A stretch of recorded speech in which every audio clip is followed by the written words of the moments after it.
Salut à tous la KL Family, j'espère que vous allez bien. Alors aujourd'hui on se retrouve dans une nouvelle vidéo, qui va clôturer notre session sur tout ce qui est la construction de votre rig mining. Donc si vous vous souvenez, on avait vu la première partie, donc vous pouvez voir notre vidéo ici, donc sur comment fabriquer votre rig bon marché tout simplement avec de multiples matériaux. La deuxième vidéo qu'on avait vu ici simplement sur comment faire le montage matériel complet, les cartes, la lime, etc. Et alors je vous avais promis que ça se ferait en 3 vidéos.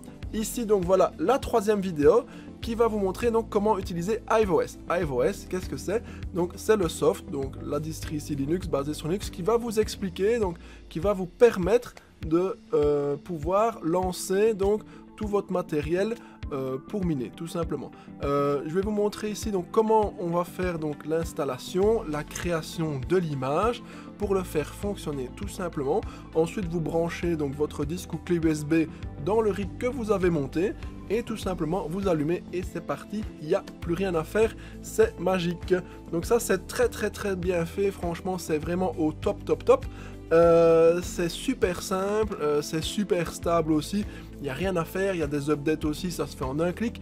Il y a également une app qui est au top aussi pour gérer tout, on peut aussi faire ses updates par l'app et autres, c'est franchement génial. Donc pour l'app, là vous la voyez, je peux vous la faire défiler ici, je n'ai pas fait de tuto directement parce que je filme en même temps avec mon téléphone, mais l'app est identique à la plateforme de toute façon.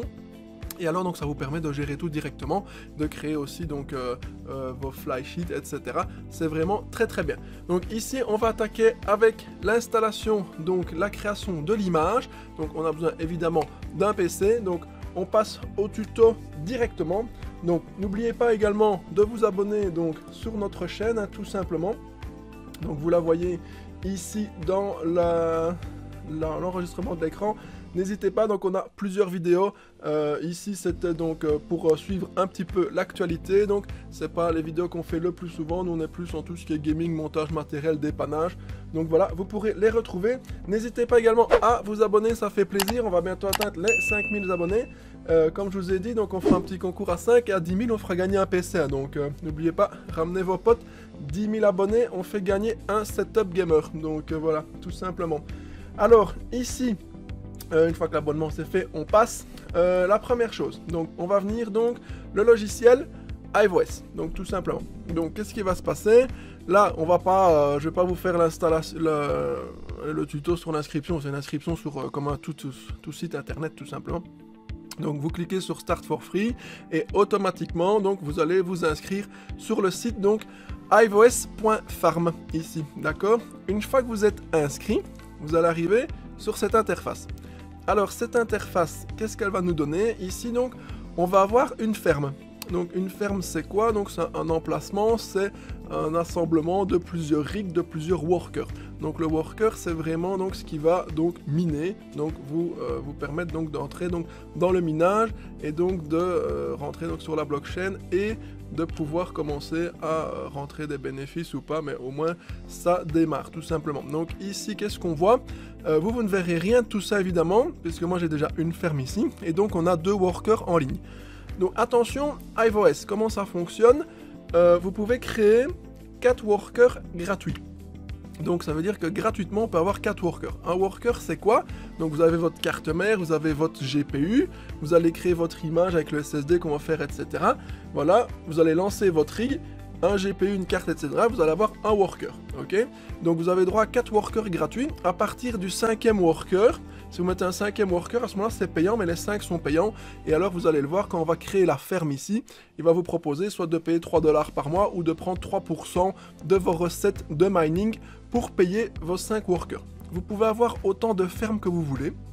Si vous voulez, je sais pas, avoir une ferme, voilà, garage, une ferme cuisine, j'en sais rien moi, ou une ferme qui est hébergée chez Pierre-Paul Jacques, vous pouvez la créer, il n'y a pas de limitation, c'est vraiment le worker qui est limitant, tout simplement. Donc évidemment, on va mettre 4 cartes graphiques, vous allez avoir un worker. Vous allez mettre 12 cartes graphiques ici comme dans mon exemple, c'est la même chose, ça fait un worker. Donc si on veut rentabiliser les workers gratuits, c'est plus intéressant d'avoir des rigs, évidemment, plus importants, c'est logique tout simplement. Donc ceci, vous ne le verrez pas directement. On va venir donc sur la petite icône plus pour créer notre première ferme. Et alors qu'est-ce qu'on va avoir? Vous allez devoir mettre le nom de votre ferme, tout simplement. Une fois que vous avez créé le nom de votre ferme, ici la time zone, vous choisissez, suivant votre fuseau horaire, tout simplement. Les auto-tags, vous pouvez les laisser, donc ça veut dire quoi? Qu'automatiquement ça va taguer tout votre matériel, donc ça se fait tout seul, c'est très bien fait. Et si on n'a pas 36 millions de fermes de workers et de cartes, ça fonctionne très bien. Donc on sait très vite retrouver son matériel. Et alors ici, donc le Ivanpool Charging, donc c'est ce que je vous expliquais, que vous pouvez donc payer soit 3 $ par worker, à partir du moment où on dépasse la limite du gratuit, ou alors de prendre donc 3% de vos gains. Donc ici, automatiquement, c'est activé ou pas, ça n'a pas d'influence chez nous. Donc vous allez pouvoir faire Save, tout simplement. Une fois que vous avez fait Save, vous aurez donc cette interface-ci, donc sans les statistiques. Mais donc on va avoir la même chose ici. Et on va rentrer donc dans notre ferme qui vient d'être créée. Votre ferme créée, ici de nouveau, on va voir, donc moi j'ai 2 rigs, donc 2 installations de 12 cartes, d'accord? Donc ici, en cliquant sur les cartes, donc on va voir sur les rigs, pardon, on va voir donc les overclockings qui sont appliqués sur les cartes, les overclockings sur la mémoire, la puissance aussi qui est appliquée donc sur les cartes suivant l'overclocking, ce qu'on mine, l'algorithme qu'on va utiliser, donc ici c'est full Nvidia, donc moi j'utilise le T-Rex, donc ici, le T-Rex donc version 0.19 qui fonctionne très bien pour les cartes Nvidia, et on mine quoi? De l'Ether. Ça c'est au choix, donc avec iOS vous pouvez miner pas mal de choses, il faut regarder, ça dépend de votre flysheet, et vous pouvez mettre ce que vous voulez, il faut faire aussi des tests pour voir ce qui fonctionne le mieux, suivant donc votre algorithme, votre matériel, ce que vous minez, etc. Donc ici pour de l'Ether, on est sur 2660 super, on est vraiment très très bien, avec un overclocking ici, donc négatif au niveau de la mémoire, parce qu'il faut pas croire, c'est pas toujours en montant en fréquence que ça va mieux, il y a des profils tout faits. Ici, en mettant la mémoire donc à ce type de profil, avec une alimentation de 75 watts, et bien donc on arrive à avoir des cartes qui sont stables à 31,8 MHz, plus ou moins, dans la moyenne. Il y en a parfois une qui va descendre ou quoi, mais généralement, voilà, on va avoir ce type de config, d'accord? Ici, je vois qu'il y a une update également, donc on en profitera, je vous montrerai dans la vidéo pour la faire, sans en un clic, il n'y a rien à faire, donc c'est pas compliqué. Donc vous, on va masquer cette partie-là, vous ne l'aurez pas. Donc ce qu'on va faire, on va venir ici sur le petit plus, et alors on va venir créer notre worker, d'accord? Donc vous allez ajouter votre worker, donc on va travailler donc pas sur des bases ASIC mais donc sur des GPU, donc tout simplement. Vous pouvez mettre donc le nom ici que vous allez attribuer, donc moi ici j'ai mis rig 12, rig 12.2, voilà, vous mettez ce que vous voulez, c'est le nom pour vous y retrouver si vous avez plusieurs rigs. Mettez votre password ici, très important, mémorisez-le, il va se retrouver ici dans notre fichier, donc on va devoir mettre, mais bon, mémorisez-le tout de même. Les tags, comme je vous expliquais, ça va se faire tout seul, mais vous pouvez en choisir, en définir également si vous voulez, c'est par rapport à la précédente option, tout simplement. Une description, mais c'est totalement inutile, puisque ici, ça reste du classique. Donc, on va créer donc notre worker ici, je ne sais pas, moi, test, avec un mot de passe, voilà. Les tags, comme je vous disais, on n'y touche pas, et on va cliquer donc sur Add. Alors, une fois que vous avez cliqué sur Add, il n'y a vraiment rien de compliqué. Vous allez avoir donc ceci, et donc là vous avez tout ce dont vous avez besoin. Donc rien de compliqué, vous cliquez donc sur télécharger, donc pour télécharger donc l'image iOS. Donc ici, on va prendre donc notre image donc qui est basée, donc il y a beaucoup de choses, mais donc on va prendre notre image qui est basée donc sur les GPU, et donc vous prenez en torrent ou en zip, ça n'a pas d'importance, d'accord? Une fois que vous allez avoir votre image, ce qu'il faut faire, donc, il va falloir donc automatiquement monter, graver cette image, donc, ou la mettre donc sur un disque bootable, tout simplement. Donc, on va utiliser pour ce faire Etcher. Donc voilà, Etcher, je sais pas comment on le prononce. Pour ceux qui nous suivent, ce type de logiciel était déjà utilisé, on l'a déjà montré pour les bornes d'arcade. Donc on s'en servait ici donc pour les bornes d'arcade rétro gaming pour pouvoir également faire les installs des images sur les clés USB bootables tout simplement. Donc ça va permettre ça de faire un système bootable directement. Donc vous téléchargez donc le iOS, on va se retrouver donc avec la version donc sur notre disque tout simplement, et alors on va aller en même temps télécharger donc le programme Etcher. Donc vous tapez donc sur sur Google, donc Itcher tout simplement, je vous mettrai le lien également. Vous le téléchargez. Une fois que vous l'avez téléchargé, voilà, vous vous retrouvez avec cette fenêtre-ci. Et donc on va faire un flash from file. Vous cliquez donc dessus et alors donc il va falloir aller chercher donc automatiquement l'image que vous aviez eue, que vous avez téléchargée précédemment. Je ne sais pas si je l'ai encore ici. Hop. Sinon on va le télécharger de toute façon. Donc voilà. En zip, donc je vais le mettre sur mon bureau.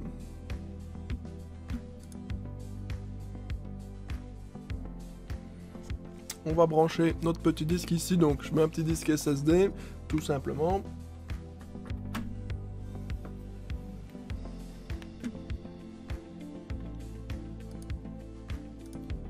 Voilà. Donc notre disque, qui sera donc le disque ici, H. Donc voilà, une fois que vous avez téléchargé donc votre fichier HiveOS, donc on va utiliser, donc comme je le disais, le petit programme ici, faire le flash à partir d'un fichier. Vous venez donc rechercher le fichier où vous l'avez enregistré, tout simplement, le HiveOS ici. On va l'ouvrir. Il va vous demander donc de choisir la cible. Donc ici, on va venir choisir donc notre cible, donc comme je vous disais, le disque, donc moi qui s'appelait donc ici, donc c'est un ancien disque avec Windows, mais on s'en moque. Voilà, avec la partition donc FH, donc il y a plusieurs autres disques, mais donc on ne va pas y toucher, parce que ce sont nos disques système, Windows, etc. On va le sélectionner, et donc vous allez cliquer simplement sur Flash. Donc là, vous acceptez l'invite de commande, et c'est parti. Il va nous lancer donc le flash de cette image là. Donc suivant donc votre disque, si c'est une clé USB, un disque rapide ou quoi, ça va prendre plus ou moins de temps. Sur une clé basique ou un SSD pas super rapide ou un disque normal, ça peut prendre 15-20 minutes, hein, ça dépend un petit peu. Ici on va être sur 3-4 minutes généralement pour faire donc le flash du disque. Une fois que ceci est fait, on va pouvoir donc mettre notre fichier, donc très important. Donc je vais mettre ça de côté.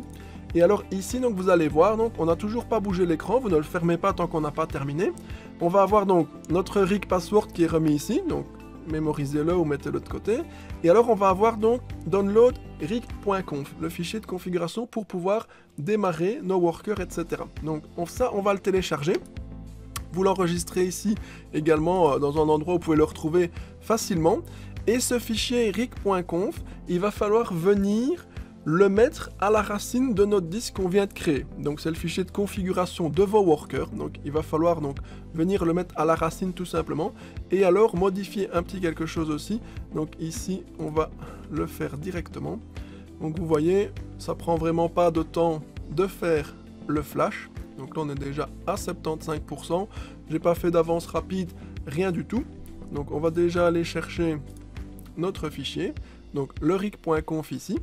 Donc on va le copier et alors on va revenir donc sur notre PC et on va attendre que le flash se termine. Donc où est-ce que ça en est? Voilà, 98, 99, 100%. Il fait la vérification, ça prend vraiment pas de temps. On peut le passer, mais donc laissez-le, donc il vérifie quand même que l'image est correcte. Autant le faire parce que automatiquement sinon vous aurez des ennuis également. Donc voilà, ici ça se termine également. Voilà, donc une fois que c'est terminé, vous pouvez fermer le programme, il n'y a pas de souci. Et alors donc notre disque donc va revenir ici. Donc il faut le débrancher ou le rebrancher ou venir sur le gestionnaire des disques pour voir où il se trouve. Hop. Alors. Voilà. Voilà, donc notre disque ici, comme vous le voyez, donc qui s'appelle Hive, tout simplement. Vous pouvez l'ouvrir et alors donc ici, vous allez avoir un rig.config exemple, d'accord? Donc on va coller notre fichier rig.conf, ok? Et alors ce fichier ici, donc le rig.config exemple, il faut vraiment le supprimer, d'accord? Donc vous avez configuré votre image ici, vous avez créé votre fichier de configuration, on vient de le copier dedans. Le rig.conf exemple, il faut le supprimer, sinon votre système ne va pas démarrer, d'accord? C'est une petite chose, c'est mentionné pas spécialement dans beaucoup de tutos, mais si vous ne le faites pas, vous allez avoir des ennuis. ça va pas démarrer, vous allez me demander pourquoi, c'est bêtement ce fichier là. Donc vous le supprimez, et donc voilà, on a notre disque qui est fini. Donc ici tout simplement, vous pouvez maintenant le déconnecter et venir le brancher dans votre rig, donc le rig qu'on a créé donc précédemment dans les autres vidéos, tout simplement. Une fois que vous allez faire cela, tout simplement, vous allez vous retrouver, donc on va revenir sur notre HiveOS, et alors donc dans notre HiveOS, voilà, on va avoir ceci. Donc ici, donc il est offline, évidemment, parce que, évidemment, il n'est pas branché, tout simplement. Une fois que vous allez le brancher, il va apparaître, donc votre système va démarrer, et vous allez arriver sur ceci, tout simplement, et ça va vous permettre donc de démarrer tout de suite donc votre rig. Donc vous verrez ici donc que la flysheet est manquante, c'est la petite icône que vous avez vue tout à l'heure. Donc cette petite icône là, la petite icône de fusée, tout simplement. Quand vous allez donc sur votre rig, que vous allez le détecter donc ici, vous allez voir la petite fusée. Vous cliquez simplement dessus, ça va dire quoi? Donc ça va lancer donc le fichier de configuration. Une fois que vous avez lancé le fichier de configuration, c'est parti. Vous allez commencer à voir, on va prendre notre rig ici. Vous allez commencer à voir vos cartes qui vont se mettre en route, tout simplement. Vous allez l'entendre également aussi, parce que la ventilation va démarrer en même temps. Et là, automatiquement, vous allez commencer à voir le mégage que vous avez par carte, tout simplement. Et là, c'est parti, il n'y a plus besoin de toucher à rien du tout. Les flight sheets, vous les retrouvez également ici, donc dans l'onglet. Si vous voulez changer la flight sheet, c'est quoi? C'est votre simplement dire, donc comment, quel algorithme vous voulez utiliser. Donc ici, donc, nous, on utilise donc l'Ethereum ici, avec l'algorithme donc T-Rex. Il y a aussi d'autres algorithmes, donc on peut aller le voir tout simplement. Voilà, donc les coins, on peut choisir ce que vous voulez. Donc ça, c'est mon wallet à moi. Le miner qu'on va utiliser, donc vous voyez, donc moi j'utilise le T-Rex, c'est un 100% Nvidia, c'est celui qui fonctionne le mieux avec ma config et les cartes Nvidia. Vous avez plein de miners, les plus connus, Phoenix Miner, voilà, mais par contre moi le T-Rex Miner donne de meilleures performances que le Phoenix Miner, donc ça c'est vraiment à vous de faire les tests, à voir un petit peu ce qui existe tout simplement. Et alors ici donc vous pouvez changer si vous voulez donc de miner, donc de flight sheet, et alors donc faire un update de cette flight sheet, et automatiquement ça va s'updater tout seul ici directement, et vous le verrez sur votre rig ici complet dans votre ferme. Voilà, donc ici on a la mist flight sheet, c'est normal parce qu'il n'est pas booté, il n'est pas démarré, mais donc on verra ici, donc vous voyez T-Rex, donc si on le change ça va être Phoenix Miner, etc. Donc ça vous faites vraiment ce que vous voulez de ce côté là, tout simplement, d'accord? Voilà que je vous disais, donc on peut en parler puisque là il y a une mise à jour. Donc vous voyez, quand il y aura une mise à jour, vous verrez ceci, ce type d'icône, la petite icône orange ici. Donc vous cliquez dessus, donc il va vous dire donc quelles sont donc les dernières nouveautés, les new features, etc. Donc vous pouvez lire ce qui se passe. Libre à vous de le faire ou pas, si ça peut donc améliorer votre achat ou ce genre de choses, ben voilà, ça peut être sympa. Il faut simplement cliquer sur Upgrade et automatiquement vous allez voir ici les trois petits points, donc Upgrade Now, c'est parti. Il lance l'upgrade, ça va prendre quelques minutes et puis automatiquement le rig va redémarrer parce que donc automatiquement il va mettre les workers offline le temps de faire l'update. Donc là votre mining va s'arrêter, donc il faut éviter peut-être de faire ça aussi tout le temps, même s'il y a beaucoup d'updates ou pas. Et alors automatiquement ça va redémarrer également aussi de toute façon. Donc voilà, le self upgrade est successful. On peut fermer les notifications, on voit que l'icône a disparu tout simplement, d'accord? Voilà, ça c'est une chose donc qui est importante, donc vérifiez donc vos flight sheets, choisissez donc bien vos algorithmes et donc vos miners, ça c'est à tester par vous-même tout simplement. Et alors ce qui peut être aussi intéressant, c'est de venir, donc quand vous êtes sur votre rig, donc où vous avez tous vos GPU, c'est de venir vérifier également tout ce qui est donc AutoFan Settings. AutoFan c'est quoi? Donc ça va être la régulation automatique donc de vos fans suivant la température de vos rigs, de vos cartes, de votre environnement. Donc il n'y a pas vraiment de statistiques ou de trucs tout faits. Ça c'est vraiment à vous de vérifier parce que ça dépend aussi où vous habitez, où vous mettez vos racks, etc. Nous voilà, c'est super aéré, on est dans une grande pièce, il fait pas 35 degrés où on se trouve, donc on n'a pas de souci avec ça. Donc vous pouvez définir donc des températures maximales, vous pouvez activer l'autofan, c'est important, et alors aussi donc définir une température critique. Et qu'est-ce qui va se passer en cas de température critique? Voilà, est-ce qu'on va faire un reboot, un shutdown, est-ce qu'on va stopper le miner? Donc ici, en cas vraiment de critique complet, donc si on atteint les 90 degrés, qu'est-ce qui se passe? Tout se coupe, tout simplement. C'est le plus safe pour moi. Maintenant, à vous de choisir ce que vous voulez faire. Donc ça se passe sur l'autofan, le petit ventilateur ici, tout simplement, d'accord? Si on regarde également, donc comme je vous en parlais tout à l'heure, on a mis donc nous des profils dossés, donc on n'a rien fait de spécial, la communauté est tellement grande qu'il y a déjà des profils tout faits pour vos cartes, parce que ça c'est important, vous devez appliquer un profil d'overclocking sur votre carte, de 1 pour la stabiliser, réduire aussi la consommation, parce que donc une 1660 on peut monter jusqu'à 195 watts en burn, et ici nos cartes sont à 75 watts, donc vous imaginez l'énorme différence, et pour avoir un hachage de 31,8 MHz qui est un des maximums qu'on peut avoir sur la 1660 Super. Donc on est vraiment au maximum de la carte avec une consommation bien réduite et des températures contrôlées également. Donc c'est super important. Donc ça c'est pas compliqué. Quand vous êtes sur vos cartes ici, vous prenez l'icône qui est tout à droite tout simplement. Et là, vous allez voir, donc on va pouvoir définir ses propres presets. Donc ça, il faut faire beaucoup de tests ou connaître très bien comment ça fonctionne. Ça va dépendre aussi des mémoires. Ici, sur les 1660 Super, on a de la mémoire Inix. Donc, il y a beaucoup de détracteurs là-dessus parce que c'est pas de la mémoire Samsung ou autre. Ça va réagir différemment suivant les types de cartes. Donc ici, sur ce type de mémoire, vous voyez donc qu'on va mettre une valeur négative, moins 1004. Et là, ça va permettre, donc si on fait un overclocking, le hachage va être à 20-24 MHz, donc c'est super mauvais, enfin super mauvais, on se comprend, c'est pas optimisé. Par contre, en faisant l'inverse, en mettant donc ici donc un preset négatif, on va monter à 31,8. Donc vous voyez, le type de mémoire va réagir différemment, la carte va réagir différemment. Il y a beaucoup de paramètres qui vont changer ça. Donc ici, le plus simple, c'est de venir sur les presets les plus populaires, tout simplement. Et donc vous allez voir, vous allez pouvoir choisir de nouveau la monnaie que vous utilisez, l'algorithme que vous utilisez, et alors la carte que vous avez. Et vous allez voir, tout simplement, on peut choisir aussi par type de mémoire, donc la quantité de mémoire que vous avez. Et donc on va pouvoir sélectionner, voilà, des algorithmes qui sont déjà préfaits que vous pouvez tester. Donc il faut tester aussi ça généralement. Donc généralement, donc, les plus favorisés, ceux qui ont le plus de succès vont se retrouver en haut de la liste. Il faut quand même vérifier et tester ce genre de choses. Vous le sélectionnez, vous faites OK et c'est parti, ça s'applique.